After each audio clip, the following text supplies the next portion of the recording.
Li Bakurê Sûriyê roja sêşemê de 6 Nîsanê biryara qedexeya çûn û hatina giştî li sê bajarên Qamişlo, Hesekê û Reqayê keta warê cîbcîkirinê.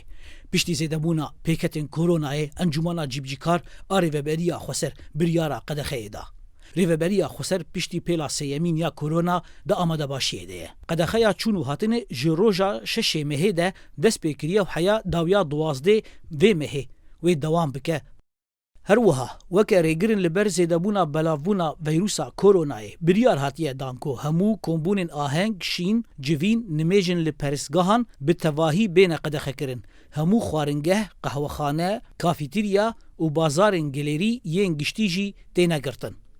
Berî dimaha me hezir sekinan dibû ji piştî wêna me dît ji marê ê gob korona ketine pirin. Xeliya ezmê û desteya tenduristî li hev rûniştin gelek qerarat biryar dan. Ji hinek jê hezra kullî bû ser bajarna û hezra cizî ser bajarna din li Qamişlo û Hesekê. Li vê dekê hezra kullî ser va herdû bajara û ê din hezra cizî ye.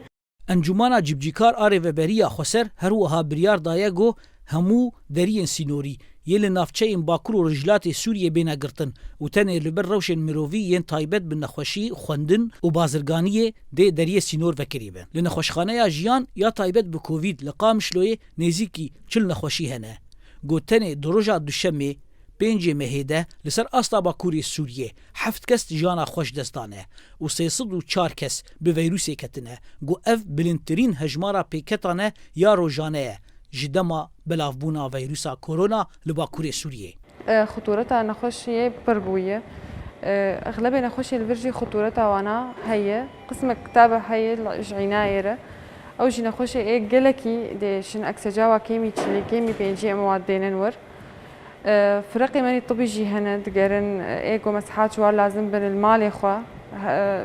هلال الرليتخن هلال الأحمر الكردي تنسيقي بإمارتكن ودرن هجماري نخوشها بربوية خلكي هنا نظانا انه زيدية اف كوفيد زيادة بوية هنا قالك جوا يقينا كنجي انه هي بباريزا خوفكن دوري هفبن حريك المالي خوروني هايش خو هبن يعني Li gorî amarên fermiyên desteya Bakur û Rijlatê Sûriyê ji destpêkê ve heya niha 10,813 kes li herêmê bi koronayê ketine û 396 kes jiyana xweş dest dane û 1,334 kes di nexweşxaneyê de baş bûne.